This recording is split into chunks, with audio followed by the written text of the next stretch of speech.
When the Blue Jays flipped Joey Loperfido for Jesús Sanchez this February, most fans saw it as a minor depth move.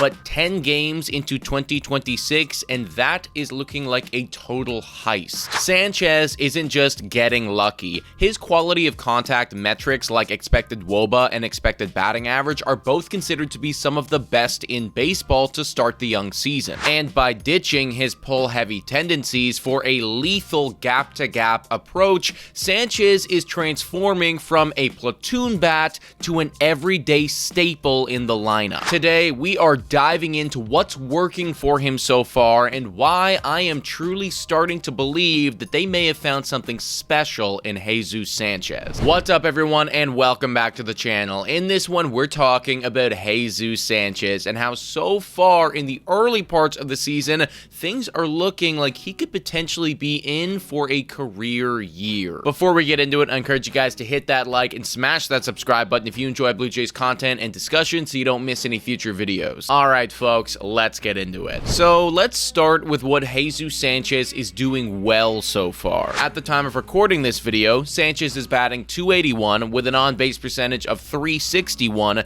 a slugging of .438, and an OPS of .799. Now, an OPS of .799 isn't the greatest thing on planet Earth. It certainly could be better, but it is still very good, and I do believe that it's also going to get better. I referenced his expected numbers at the start of this video because frankly, they are awesome. As you can see, he's in the 91st percentile in expected WOBA, the 95th percentile in expected batting average, and the 87th percentile in expected slugging. But maybe most importantly, he is in the 94th percentile in launch angle sweet spot. Launch angle sweet spot is exactly what it sounds like, is the baseball coming off of your bat at a good angle so you're not hitting ground balls and you're not popping up. What's notable with Sanchez is that last year he was terrible in this category and was in fact ranked in the 10th percentile in all of baseball. Now, it's obviously still very early and a handful of bad games could tank that stat for him, but so far this is a very good early sign. Let's take a look at this at bat right here against Yoshinobu Yamamoto. First pitch, high heater on the inside, fouled off by Sanchez. And you'll notice in this at bat that the high and inside fastball, or just any ball honestly, is clearly the game plan against him that Yamamoto is walking in with. Second pitch, another heater on the inside, this time a little too inside though, and Sanchez lays off for a ball. Third pitch, Yamamoto misses his spot, and it's an easy take, making the count 2-1. Fourth pitch, and Yamamoto goes back to the high and inside heater, which Sanchez once again lays off, and now he's worked himself into a favorable count at 3-1. Fifth pitch, Yamamoto goes inside again, but this time takes a little off of it,